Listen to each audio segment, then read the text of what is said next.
চট্টগ্রাম ১৩ আনোয়ারা কর্ণফুলী আসনে বাংলাদেশ জাতীয়তাবাদী দল বিএনপির মনোনীত সংসদ সদস্য পদপ্রার্থী সাবেক সংসদ সদস্য সারোয়ার জামাল নিজামের ধানের মার্কার সমর্থনে বরুমছড়া ২ নং ওয়ার্ড শহীদ জেলা স্মৃতি সংসদ ক্লাবের উদ্যোগে ৫ ফেব্রুয়ারি বৃহস্পতিবার মহিলা সমাবেশ অনুষ্ঠিত হয়েছে।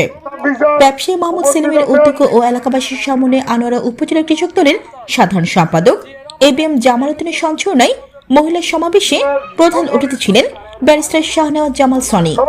তিনি বরুমছড়া নির্বাচনী প্রচারণা অফিস উদ্বোধন করেন। ব্যারিস্টার শাহনেওয়াজ বলেন, সারোয়ার জামাল নিজাম আবার জনগণের ভোটে এমপি নির্বাচিত হলে আনোয়ারা কর্ণফুলীকে উপশহর হিসেবে গড়ে তোলা হবে। মহিলা সমাবেশে সভাপতিত্ব করেন ব্যবসায়ী মোহাম্মদ সেলিম।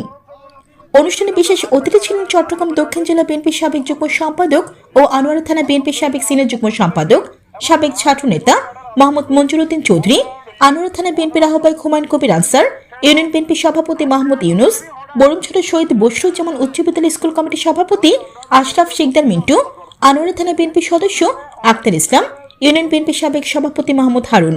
এতে শহীদ স্মৃতি সংসদের সদস্যদের মধ্যে উপস্থিত ছিলেন সৈয়দ আব্দুল মাবুদ, মাহমুদ খোকন, শহীদুল ইসলাম কাইসার, হাসান আলী, আবু তালেব সদাগর, আব্দুস সোবাহান, মাহমুদ আবু তাহের, জানে আলম, মোহাম্মদ আইয়ুব, নাইমুদ্দিন সদাগর সহ অনেকে।